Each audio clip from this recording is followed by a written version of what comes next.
Hello, Brave Nation, and welcome to episode 37 of BraveHawk Talk. As always, BraveHawk Talk is presented by Pepsi. Pepsi, that's what I like. When it comes to insurance, local matters. And here in town, North Carolina, Farm Bureau Insurance is local. Auto, home, and more. Contact Jordan Sampson at 910-521-3133. His team serves Robeson County and surrounding counties. Again, that's North Carolina Farm Bureau Insurance right here in Pembroke. Today we are joined by Raygan Larson of the UNCP softball team and Director of Cross Country and Track and Field, Dr. Peter Ormsby. Raygan, a senior, is the reigning PBC Pitcher of the Week. She is the first Brave to win that award since 2008. Here's our Scotland Health Student Athlete of the Week, Raygan Larson. Raygan, first of all, thank you so much for joining me today in BraveHawk Talk. I'm looking forward to speaking with you. Of course, they're happy to be here. You are the reigning PBC Pitcher of the Week, and first of all, I want to congratulate you on that. That is a big honor, and we were all so excited to see that. So congratulations on winning that award. Thank you so much. What was your reaction to winning that award when you first found out about it? Well, I was actually doing homework, and when I'm doing homework, I always turn my notifications off for everything on my phone. And Jen actually texted me and was like, congratulations. And I was like, thank you for what? Because I had no clue about anything. So when you did find out, what was going through your mind? I was just really happy and just really grateful because I'd never gotten an award for softball since being in college. And, I came back for a fifth year, and everything's been working out really well. And I was just really happy and grateful. And you mentioned that you personally hadn't won any awards in college. I'm not sure if you know this, but as a program, UNCP has not won a PBC Pitcher of the Week award since 2008. So now hearing that stat, what does it mean to you to win this award for not just yourself, but for the program? I mean, it's really an honor. I know my best friend Mallory, she pitched for the program last year. And, she should have gotten it a few times, but I was just really grateful that I was able to accomplish that. I know a lot of people weren't able to do it for many years, and it's nice to bring it back home to, UNC Pembroke. And it's funny you mentioned Mallory. I was just talking with your assistant coach, Tanner, a couple days ago, and we were chatting about how if the season had not ended, she very well should have won it for her performance against Fayetteville State last year. But your performance against Queens, 6 innings, giving up just 4 hits, registering 11 strikeouts, and not allowing a run, was obviously a great performance. What was working for you out there? Really my rise ball and my curve ball. They had a lot of discipline. I'm going to give it to them, but when it came down to it, they swung out of their shoes on a few pitches. But honestly, just working hard, in the gym, out there on the field with my girls. Jordan Adcock's my catcher. She is amazing. It makes a good catcher to make a good pitcher, and I think she did amazing behind the plate that day. As you mentioned a couple of minutes ago, you made the decision to return for a 5th year. What went into that decision for you? Well, a lot academically, just in general with softball, I just felt like I had unfinished business that I had a lot, riding on this year, and just wanted to come back and just see what else I could do for the program. I was a lot for the years coming up to this. I was a relief pitcher, came in and helped every once in a while, but I really wanted to see what I could bring to the table this year. And one thing that has really impressed me about the softball program in particular, you look all around the country and you see seniors who made the decision not to come back for one reason or another. And of course, those decisions are 100% a personal decision, and we have to be fine with that. But for the softball program, nearly every single senior came back. What do you think that says about this team and about this program? Well, it has a lot to do with the girls on the team. A lot of the girls that came back strictly because they didn't have any future endeavors with jobs or major grad schools, and they were able to come back and go to grad schools for Pembroke because that's available to them. I think a lot of them came back for just the sport in itself, just knowing that they had unfinished business too. And, it's really hard when you have all these years leading up to a sport to just end so dramatically like it did, and just really wanted to come back and see what we could do. Well, you have kicked off this 2021 season, a lot of excitement. I know there was a lot of anticipation leading into this year.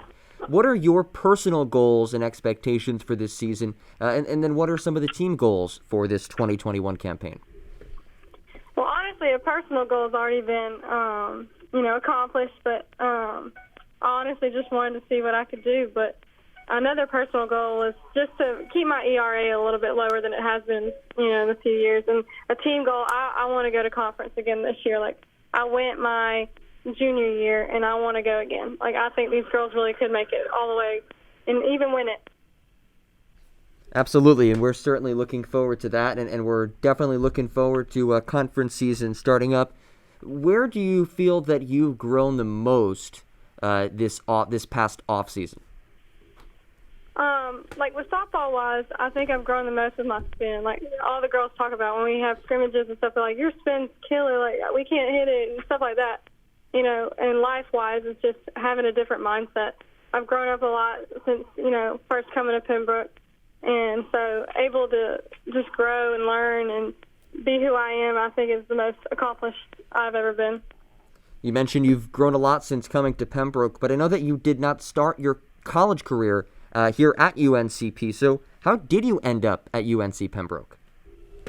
Well, it's actually a funny story. I started my freshman year at Middle Georgia State University and thought the program was a great program. I just didn't see it was a great fit for me. So I sent out, recruiting videos to all these coaches everywhere, and it just so happened that Coach Bennett picked up mine. And she came in, saw it, talked to me on the phone on a Friday, came for a tryout on a Sunday, told her I wanted to be on the team on a Tuesday. So it was a very fast process. Wow. So pretty much as soon as you kind of had the opportunity, you jumped on it? Yes, very much. And I always wanted to play for a D2 school, the NCAA Peach Belt. Like, in Georgia, like, the Peach Belt is, like, very, very big. And so just to know that I would be playing in that type of conference, I could not join the program. And what was it about UNCP in particular, whether it's academically or just about the program itself, that really stood out to you? It was really Coach Bennett. She really, introduced me to a lot. She seemed very open-minded. She was very persuasive and knows how to do her job. She knows how to just really bring them in. But I really like the program. I just like the softball. I talked to a few girls. I played with some of the girls on travel ball teams, and they were all very nice. But I think it was mainly just because it was just such a good program. Well, we are certainly looking forward to your performance on the field this year, you and the team. But I want to transition a little bit to your experience in the classroom and what you plan to do post-college. Do you have any plans beyond this semester? Yes, I do. I recently took the LSAT. I'm just awaiting the scores and hoping to get into law school. And if that doesn't work out, definitely want to, start my life and go work as a paralegal and then become a lawyer at one point. But law school is definitely the option A right now. Wow, well, that's amazing. Good for you. What do you have a specific avenue in law that you'd like to pursue? Definitely family and civil, just because I want to work with kids and adoption. Because my first major was education, but it just didn't seem like the right fit. But I definitely want to work with kids in some type of aspect. What led you to change majors and eventually pursue a law career? My mom is a paralegal, and I've been raised in the court and all that stuff, and I just always said I wanted to do it, and finally just said, you know what, I'm going to do it. I want to do it, so I'm just going to chase my dreams. It's interesting that you say that, because I know some people whose parents are either lawyers or they work in the law fields, and they say, oh, that is the last thing that I would ever want to do. But clearly you're into it, so congratulations on that. Very into it. Thank you very much. That will certainly be a great career, and we know that you will do great things with whatever you do post-college. Thank you very much. Yeah, for sure. So we like to end with a fun question, and as a pitcher, you correct me if I'm wrong, but you have not had the opportunity to hit yet in college, right? I did at Middle Georgia, but not at Pembroke. At Pembroke, okay, because I looked at your high school numbers, and you put up some good numbers, hit over 300 in high school, so you can clearly hit. Have you taken any BP or anything? A few times. Coach Benny, every once in a while, when she feels like it, she'll let the pitchers go out there and pick a song, and we'll hit for 2 minutes straight, a minute straight. It's tiring. Then I look at the girls and say, nope, I don't want to do that. Y'all can hit. I'll pitch. So here's my question for you, and it's a two-parter. Would you want to hit in a game this season? If the opportunity ever presented itself, somehow, some way, would you want to step into the batter's box? Yes, 100%. Put me out there, and I'll either bunt or I'll hit it over the fence. Let me do that. I love it. That kind of leads me into my next question. If you got some opportunities, how do you think that you'd perform? Well, probably not good, but, we're going to try. Been over 6 years, but it's okay. Awesome. Well, hopefully we get to see that. I mean, listen, you can do some lobbying with Coach Bennett. Maybe if she's listening to this podcast, this will put a thought in her head. Put me in, Coach. That would be something. I always enjoy watching pitchers hit, and again, you clearly have it in you. We know that you did it in high school, and that would be a lot of fun to watch if at some point you and any other pitchers got the opportunity to hit. But I think it'd be very entertaining to watch me try to hit. You do a lot better than I would, that's for sure. I don't know about that. But Raygan, thank you so much for your time today. Again, congratulations on winning Peach Belt Conference Pitcher of the Week. Truly a monumental award, I know, for yourself and really for the program too. And we look forward to this season. High expectations, and we're excited for what's to come. So thank you again. Thank you so much. Thanks again to Raygan for hopping on today, and we wish her the best of luck this season. Adidas is the official apparel provider and uniform provider of UNCP Athletics and is one of the most recognizable brands worldwide. From shirts to hats and hoodies, make sure to grab your Adidas gear today at shopuncpbraves.com. On Monday, UNCP's indoor track and field teams will compete for the Conference Carolinas title. Well, what's the journey been like, and what should we expect? Let's check in with UNCP Director of Cross Country and Track and Field, Dr. Peter Ormsby. Coach, I know this is a big week for you and for the program, so thank you so much for taking some time out of your schedule to hop on the podcast today. Thanks for having me on today. As we look ahead to a big Monday for the indoor track and field program, the Conference Carolinas Conference Championships, and we're going to talk about that in a sec, but first of all, did you expect to get to this point with everything that has gone on over the last 10 months or so? Yes and no. I think we had our hearts set on going back to the Mountain East, and at least the women defending their title in the Mountain East, and the guys hopefully stepping up and taking that first place. But when Mountain East canceled, literally it was just a question, and Mr. Christie was like, hey, what do you think Conference Carolinas would say if we asked to go in as an associate member? And here we are, 6 months later and about 6 days out. So, I'm excited. I know the kids are excited. We had a little bit of pause in action in the fall with some COVID-related stuff, but I think we're relatively healthy going into Monday. And like I said, we're excited. This is a first of hopefully many Conference Carolina championships that we're going to be in contention to win. Right, you mentioned that you're running in the Conference Carolinas this year, kind of giving the rest of the athletic department outside of football a sneak preview of what to expect moving forward when the rest of the programs join the Conference Carolinas as well. What has that transition been like, and what's your brief experience been like so far in Conference Carolinas? It's funny because we race kind of like a lot of teams on campus. We race and compete against these teams on a weekly basis or seasonal basis. So the only thing that changes is instead of seeing them once or twice a year, now we're going to see them multiple times. So it really doesn't change our schedule. It just changes the makeup of going from a 2-day format from the Mountain East to a 1-day format on Monday. And I think next year for outdoors, it'll go from a 3-day meet like the Peach Belt has to more of a 2-day format. So subtle changes, but nothing that's definitely out of the ordinary for us. And I think for a lot of our kids, more of a regional championship type format for conference is not a bad thing. But yeah, for us, it's nothing out of the ordinary from a competition or championship standpoint. Going back to when your student athletes got on campus, back in the fall and practice started picking up, what has the journey been like to get to this point?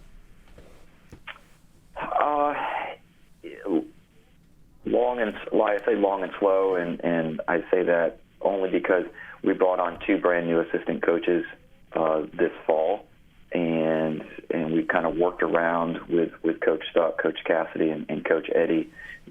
Coach Stuck has shifted his role from a coaching responsibility. Now he's in charge of jumps, where Coach Eddie is now taking over sprints and hurdles. So subtle changes from a coaching standpoint there. But I think the biggest, slowdown that we had is just that pause in action with COVID in the fall that kind of shut things down. And the kids were doing really good and just had that slight pause. And some of the kids may not have done a lot of what they need to do over that 8-week break between fall and spring. But I think we're making up for it. We raced one less time than we wanted to, only because of facility issues. But I think we're putting ourselves in a position come Monday that, we may not be at 100%, but definitely by the time we get to Daytona Beach for the Peach Belt Championship end of April, we're going to be right there where we need to be. So more of a training through. But yeah, I think we're in a good position. Of course, the women's team looking to repeat as conference champions. Last year as a part of the Mountain East, now in Conference Carolinas. Do you feel that their taste of victory last year has kind of given them even more of a desire to capture another conference championship? Yes, I think when you win as I'm not going to say demand, or they won pretty handily, and it was, I don't want to say it was somewhat expected based on what we saw on the performance list. And we had a couple girls on the team that are back this year that may have not competed to their highest level at Mountain East, but have shown definitely their worth going into Conference Carolina. So I think it's one of those snowballs that we started really good in Mountain East. We're going to hopefully continue that Conference Carolinas and continue that to outdoors. So the excitement is there to hopefully for the women to bring home 3 conference titles out of the 4 conference titles that we've competed in from last indoors to this outdoors. But it's one of those things that we lost a couple people from last year for graduation, and what we picked up in recruiting is actually far exceeded the points that we thought we lost. So we're actually picking up more points than we thought we had, and we just have to put everything together in one day as opposed to 2 days. Who are some student athletes on the women's side you are really kind of keying in on heading into Monday? I think the biggest one is obviously Dyer McCormick. She's number 3 in the 200 right now. She's number 2 in the 60. And then Quantera Harrison has really, lit that fire underneath her. She I think she fell over a hurdle or didn't finish the race for Mountain East, but came out of the gate blazing when we went. I forget what meet it was. It was Roanoke, and she had a statement race at Roanoke that did that. So she's number 2 in the conference and is right there, very close to actually she's like 0.7 of a second away from the NCAA provisional mark. So, and then the girls with the 4x4 over the weekend set a new school record. So we've got a nice mix of girls, both distance, sprints, and then jumps that are really head and shoulders above where we thought they would be, and it's going to be exciting to watch them grow and compete and develop over the next 5 or 6 days. And what are your expectations for them on Monday? As we talk with the staff and with the girls and even with the guys, it's as long as we compete to the ability that we put forth to get on the performance list, I think we're going to do okay. We don't have to do anything crazy. We We just have to be able to compete at the level that we're used to competing at. It is a one-day event, so you've got some girls that are going to be doing 2 or 3 events or 2 or 3 rounds in certain events that they may have done over 2 days, but now it's condensed to 1 day. So in some instances, it's more tactical, especially on the distance side when you've got a couple girls that are going to do 3 events, but the sprinters and jumpers are used to doing the triple and the long in 1 day. So it's just, tactical and just, getting with the coaches and getting a race plan or a jump plan together. Do you feel that, switching over to the men's side, do you feel that, having them, I know they came close last year in the Mountain East, and seeing the women's team win a conference title, has that pushed them even more heading into this year's conference championships? I think, from Mountain East to Conference Carolinas, we knew that, on a really good day or even a great day, the guys are going to be right there regardless. So it's just, on the guy side, we're snake bit with a couple things from an injury or COVID perspective. So we may not have all the top guns there, but we're going to make the biggest push that we can. And honestly, we're just trying to hope for a little bit of luck from some of the other teams to kind of help us out and bridge the gap to hopefully take a conference crown. But, at worst, I think we're looking pretty good for at least a runner-up, and things fall in our favor.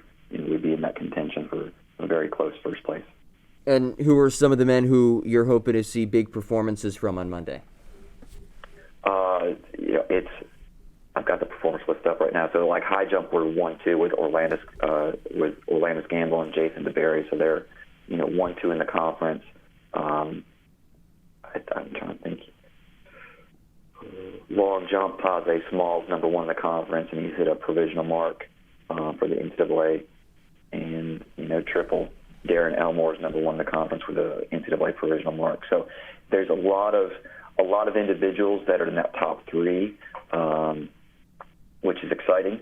And realistically, we just have to make sure that we're performing on that day, because the performance list come Monday really doesn't mean too much outside of a seeding purpose going forward. I've never competed in an individual sport before where your result contributes to a team score as well, but I mean clearly there is immense pressure, especially when it gets to a conference championship opportunity. What does the mindset have to be for your student athletes when this is their one shot to pull off a conference title? I think the thing that we try to hammer home with everybody is, everybody puts on their shoes one shoe at a time. And if we do things the way we normally do things, and we just go into it, it's a conference championship, it's a different jersey, which I think really gets them going because we've got, 3 color jerseys that we wear throughout the season. So we're gray regular season, and since the 1-day conference championship is white. So when that white jersey goes on Monday, it's a different game for them, different mindset. But at the end of the day, it's making sure we execute the proper race plans and just make sure we're in a position to do what we need to do. All right, Coach. Well, thank you so much for your time today. Best of luck on Monday. We'll be cheering for you, and hopefully those white uniforms bring some luck. That'll do it for episode 36 of BraveHawk Talk, presented by Pepsi. Make sure to follow us on all of our social media platforms at UNCP_sports. You can find us on Facebook, Twitter, Instagram, Snapchat, and even on TikTok. To stay up to date on all things UNCP athletics, also visit our website, uncpbraves.com. Have a great week. We'll talk to you next week, and remember to mask up.